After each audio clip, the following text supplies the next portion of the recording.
We got a solid promo here from 1981 from the Tangerine Dream, and also Blade Runner from 82. Great soundtrack, the New American Orchestra. Pretty cool stuff there. And Diner, also from 82, 2 LP. At one time it was in Lakewood at Chris's Warped. There's a lot of names on here, a lot of good stuff, and of course the late great Bobby Darin with Beyond the Sea, and the Adam Ants on here, and John Doe, punker from X in LA, and a lot of others. This is Slam Dance, also a promo. This is from 87, and Jenia Revan, she was a Polish new waver. This came out in 79, and the Reds, also from 79. They were punks, and to be funny, it's transparent green on the LP.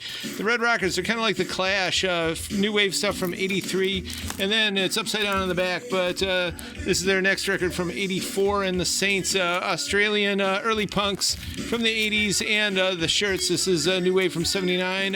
Also Snakefinger, who's no longer with us. This was his Vestal Versions, kind of a strange synth pop record. And Song Dogs, Americana from the late 80s, and Shriekback, post-punk stuff, a promo, doesn't come around here these parts too often. And Modern English, I always wondered if it was named after Fowler's Modern English usage, but they were from way East Britain, and this I Melt With You was way huger in the US than it ever was in the UK, but it's always a classic here. The Monochrome set, UK post-punk from 86, very indie. And Ronald Shannon Jackson and the Decoding Society, some awesome jazz funk. It came out in 1980, and they hit that 80 sweet spot stuff. I don't think they did too much, but this is definitely an album with the sound. Elton John on K-Tel, and Evan Johns and the H-Bombs. Rockabilly stuff through that mid-80s rockabilly revival.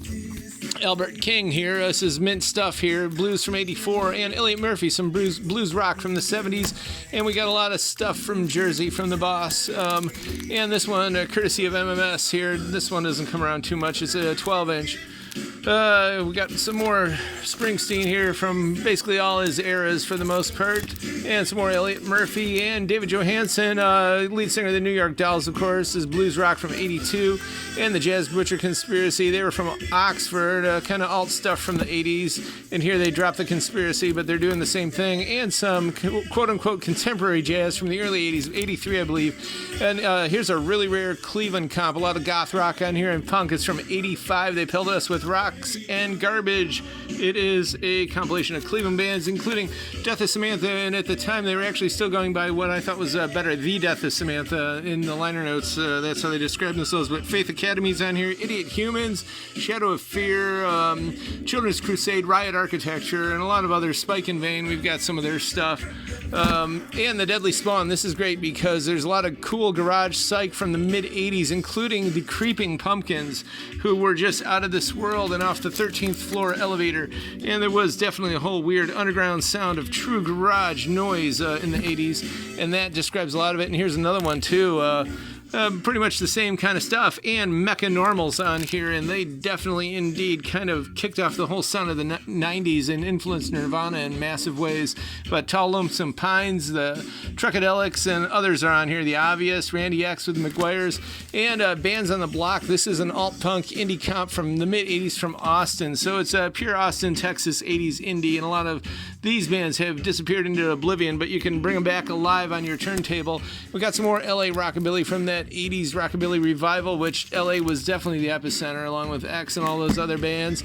And good old Nancy, greatest hits, and a lot of them there were with her partner and producer Lee Hazelwood. Every great vocalist needs one. The Beach Boys, Wild Honey, kind of a soul influence here on this 67 record, and this stained glass was from Brian Wilson's house, I believe in Bel Air at the time. And here's that box set of their stuff, Time Life, but there's still a lot of essential stuff in there. And Sade with a great down-tempo acid jazz wonder. This is, it was very limited, it still is, it's very collectible. But we've even got the rare white label promo of it, which is pretty crazy. And for every DJ who wants to play the Velvets, this 12-inch does the trick. It's got 3 essential tracks, 1 from Lou and 2 from the Velvets, and we've got a whole big spurt of Lou Reed stuff here in the house. I'm just going to try to go through it as quick as we can because there's amazing stuff here. This live thing's 2 LP. We've got Berlin and more, and of course, just about every one of these records has got some classic cuts on it. That was from 79, and Straight Hassle came out 1 year earlier, 78, 76 on this one. Rock and Roll Heart was also 76. He was just pumping out all this stuff. Here's his mid-80s period. And New Sensations from 84. It is signed, which is pretty intense. Lou was not the biggest signer in the world, but we've got it. Check it out. We'll be open Wednesday, Friday, Saturday, 11 to 6 at the current year. And definitely subscribe to our YouTube channel. That helps us out a lot. And we're just shy of 500 now. TCYshop.com. Learn about essential new music and 24/7 ordering.